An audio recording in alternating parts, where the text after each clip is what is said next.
জ্বালিয়ে দাও, জ্বালিয়ে পুড়িয়ে একেবারে শেষ করে দাও।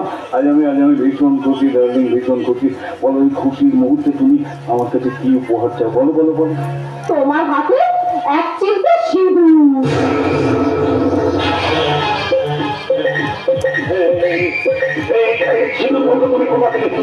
কোথা থেকে নিয়ে এলে? আমাকে দাও বলছি। এটা আমি তোমার অফিস থেকে চুরি করে এনেছি। তুমি গোপনে আমার সিঁদুর কৌটো চুরি করেছ? হ্যাঁ, এটা তুমি ফেরত পাবে, কিন্তু তার আগে তুমি আমায় বলো তো, মেয়ে মানুষের মতো লক্ষ্মীর পাচারি আর সিঁদুর কৌটোর প্রতি তোমার কিসের এত আবেগ, কিসের এত টান? সিঁদুর কৌটোটা ফেরত দাও। এটা তো আমি তোমায় ফেরত দিতেই পারি, কিন্তু তার আগে তুমি আমায় বলো, এই সিঁদুর কৌটোর সিঁদুর তুমি আমার সিঁথিতে পরিয়ে আমাকে ভালোবাসার রঙে রাঙিয়ে দেবে? ইচ্ছে থাকলেও সেটা এই মুহূর্তে সম্ভব নয়।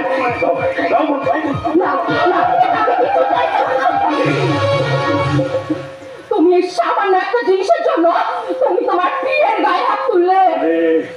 এটা সামান্য জিনিস নয়, এটা আমার জান, এটা আমার প্রাণ ভোমরা।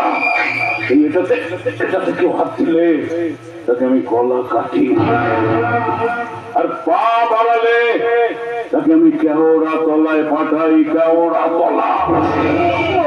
তবু আমি কি তাই চলতে চলতে বলবো, আমি শুধু তোমাকে ভালোবাসি বাচ্চা, শুধু তোমাকে আমাকে ভালোবাসো।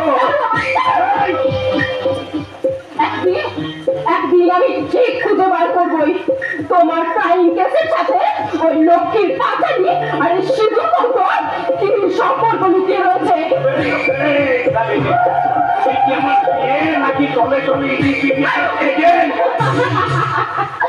তুমি কি কেলারে গজা মাল মাইরি।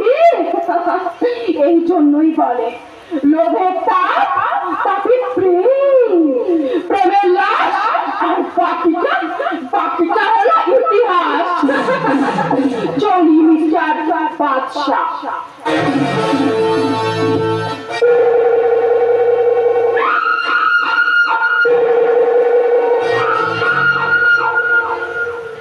আচ্ছা, আপনারা আমাকে বলতে পারেন যে আমি হিরো না ভিলেন? না, মানে আপনারা কিন্তু আমার কাছে ভগবানের মতো, তাই আপনাদের কাছে আমি কিচ্ছু লুকোবো না। আমার কাছে 3টে যন্ত্র আছে, ভালো করে শুনে নিন। আমার কাছে 3টে যন্ত্র, সেই যন্ত্রটা দিয়ে আমি সব কিছু অপারেশন করি। নাম্বার 1, মা বোনেরা, এই দেখুন একটা লক্ষ্মী পাঁচালি, কিন্তু আসলে এটা লক্ষ্মী পাঁচালি নয়, এটা একটা ক্রাইম কেসের ডায়েরি। মানে কাকে কখন কোথায় লাশ বানাবো এটা আমার এই ডায়েরিতে নোট করা থাকে। আর আজকের পর একটা নতুন নাম এখানে উঠে আসবে, আমার মায়ের পেটের ভাই রাজা বিশ্বাস। আর এই যে সিঁদুর কৌটো দেখছেন, এর ভেতরে কোনো সিঁদুর নেই, আছে মানুষ মরণ বীজ। যে কোনো সময় একটু খাবারের সঙ্গে বা তরল পানীয়ের সঙ্গে একটুখানি মিশিয়ে দিলে একেবারে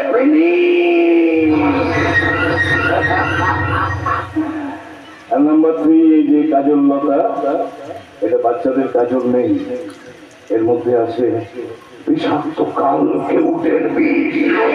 শরীরে যে কোনো অংশে একবার একটু ফটিয়ে দিলে তোমার শরীরটা কাঁপতে কাঁপতে নীল হয়ে যাবে, মুখ দিয়ে ঘেঁটুলা বেরোবে, তোমার শরীরটা আস্তে আস্তে আস্তে আস্তে ঠান্ডা হয়ে যাবে।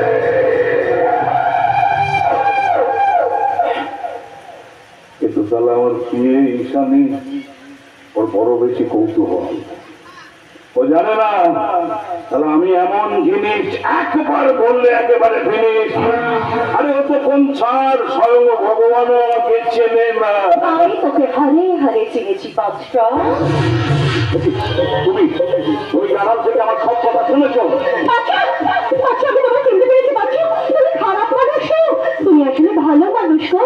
হঠাৎ এইরকম বেশে আমার কাছে কিসের অভিনয় শিখতে এসছো? সপ্তপদী হারানো শোন নাকি 7 মোচন? যদি বলি 7 মোচন। বনলতা কি সত্যি তাই চাইছে? নাকি অনিবার্য কারণে আমার কাছে এসেছে আসল সত্যটা জানার জন্য? আমার লেখক বাবুকে আমাকে বাঁচাতেই হবে।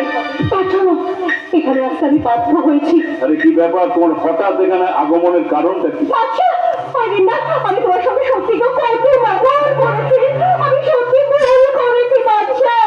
সত্যি সত্যি যে ভুলটাকে ফুল করে ফোটাতে চাইছো তার কি প্রমাণ আছে? তোমাকে কিছুই মনে পড়ছে না? ওরে বাবা, এই শাড়িটা